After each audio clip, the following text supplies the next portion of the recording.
പ്രതികരണങ്ങൾ RJDയുടെ ആദ്യ പ്രതികരണം വരുന്നു. RJD പറയുന്നത് തിരഞ്ഞെടുപ്പിൽ വോട്ടർ മാനിപ്പുലേഷൻ നടന്നിട്ടുണ്ട് എന്നുള്ളതാണ്, തിരിമറി നടന്നിട്ടുണ്ട് എന്നുള്ളതാണ്, വോട്ടെടുപ്പിൽ തിരിമറി നടന്നിട്ടുണ്ട് എന്നുള്ളതാണ് RJDയുടേതായിട്ടുള്ള പ്രതികരണം വരുന്നത്. നേരത്തെ കോൺഗ്രസ് SIR ആണ് വിജയത്തിലേക്കുള്ള വഴി എന്നുള്ള പ്രതികരണം നടത്തിയിരുന്നു. ഇപ്പോൾ RJDയുടെ ഔദ്യോഗിക പ്രതികരണം വരുന്നത് വോട്ടർ മാനിപ്പുലേഷൻ ആഫ്റ്റർ പോൾ ഡിബക്കിൾ. ഈ പരാജയം വോട്ടർ മാനിപ്പുലേഷൻ കൊണ്ടുണ്ടായതാണ്. തെരഞ്ഞെടുപ്പിൽ കൃത്രിമം നടന്നു, തിരിമറി നടന്നു എന്നുള്ളതാണ്. സ്ഥിരമായി കിട്ടുന്ന വോട്ടുകൾ പോലും നഷ്ടപ്പെടുമ്പോൾ യാദവ വോട്ടുകൾ, മഗധയിലെ വോട്ടുകൾ ഇതെല്ലാം നഷ്ടപ്പെടുന്നു എന്നുള്ളതാണ്. ഓരോ റീജിയനുകളായിട്ട് എടുത്ത് നമ്മൾ പരിശോധിച്ചാലും മഗധയിലൊന്നും ഇത്ര ദയനീയമായി പിന്നിൽ പോകേണ്ടതല്ല, ഭോജ്പൂരിൽ പിന്നിലേക്ക് പോകേണ്ടതല്ല, മിഥിലാഞ്ചലിൽ ഇത്ര മേൽ പിന്നിലേക്ക് പോകേണ്ടതല്ല. പക്ഷേ ഈ എല്ലാ ഇടങ്ങളിലും BJP കടന്നു കയറുകയും JDU കടന്നു കയറുകയും ചെയ്യുമ്പോൾ 191 എന്ന BJPയോ NDAയോ പോലും സ്വപ്നം കണ്ടിട്ടില്ലാത്ത നമ്പറിലേക്ക് വീണ്ടും BJP സ്ഥാനാർത്ഥി തേജസ്വി യാദവ് വീണ്ടും ഒരിക്കലും സംഭവിക്കാൻ പാടില്ല. തേജസ്വി യാദവ് യഥാർത്ഥത്തിൽ ഉപമുഖ്യമന്ത്രിയായിരുന്ന സമയത്താണെങ്കിലും അവിടെയുള്ള ആളുകളെ, കുട്ടികളെ വളരെയധികം പ്രോത്സാഹിപ്പിച്ച ആളാണ്. ഇപ്പോൾ ഒരു പരിധിവരെ പ്രശാന്ത് കിഷോർ സ്ട്രാറ്റജിസ്റ്റ് ആയിരിക്കാം, പക്ഷേ എന്നാൽ പോലും പ്രശാന്ത് കിഷോറിന്റെ സ്കൂൾ ബാഗോ മറ്റുമാണ് അദ്ദേഹത്തിന്റെ ചിഹ്നം എന്ന് പറയുന്നത്.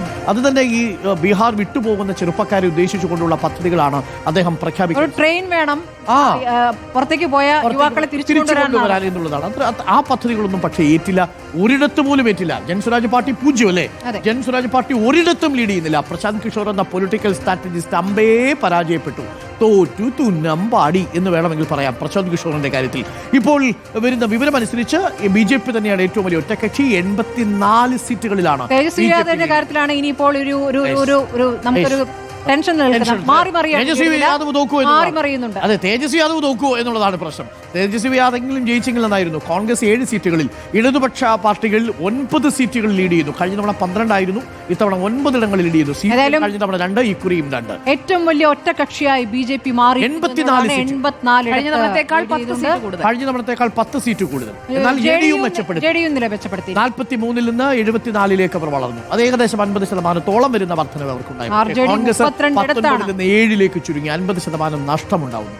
മഹാസഖ്യത്തിന് മഹാവീഴ്ചയാണ്, മഹാശിക്ഷ കൊടുത്തിരിക്കുന്നു എന്നുള്ളതാണ്. പക്ഷേ എന്തിനു വേണ്ടി ശിക്ഷിച്ചു എന്നുള്ളതാണ് ഒരു കാര്യം. ജനങ്ങൾ വിശ്വസിച്ചില്ല എന്നതാണ് സത്യം.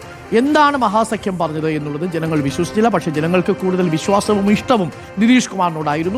വീണ്ടും മുന്നിലാണ്, 200 വോട്ടിന് തേജസ്വി മുന്നിൽ. വളരെ ഫ്ലക്ച്വേറ്റിംഗ്, വളരെ മാറിയും മറിഞ്ഞും വരുന്ന ഫലനിലയാണ്. നമുക്കിത് രാഘോൽപൂർ അല്പനേരം നോക്കിക്കഴിഞ്ഞാൽ നമുക്ക് മനസ്സിലാവും. സതീഷ് പിന്നിലാവുകയും തേജസ്വി മുന്നിലാവുകയും ചെയ്യുന്നു. കുറച്ച് സമയം കഴിഞ്ഞാൽ തേജസ്വി പിന്നിലാവുന്നു, സതീഷ് മുന്നിലാവുന്ന കാഴ്ചയാണ് കാണാൻ കഴിയുന്നത്. ആ വോട്ട് ഒരിക്കലും അങ്ങനെ സംഭവിക്കാൻ പാടില്ലാത്തതാണ്. 2010 സംഭവിച്ചതാണ്. പുതുപ്പള്ളിയിൽ ഉമ്മൻചാണ്ടി എന്നതുപോലെ, പിണറായി വിജയൻ എന്നത് പറയുന്നത് പോലെ, പറവൂരിൽ സതീശൻ എന്നോ ഹരിപ്പാട് രമേശ് ചെന്നിത്തല എന്നൊക്കെ പറയുന്ന പോലെ ഇവർ അവരവരുടെ മണ്ഡലങ്ങളിൽ, അവരുടെ കോട്ടയിലാണ് പരാജയപ്പെടുന്നത്. ആ സ്ട്രൈക്കാണ് ശരിക്കും പറഞ്ഞാൽ പ്രിസിഷൻ സർജിക്കൽ സ്ട്രൈക്ക്.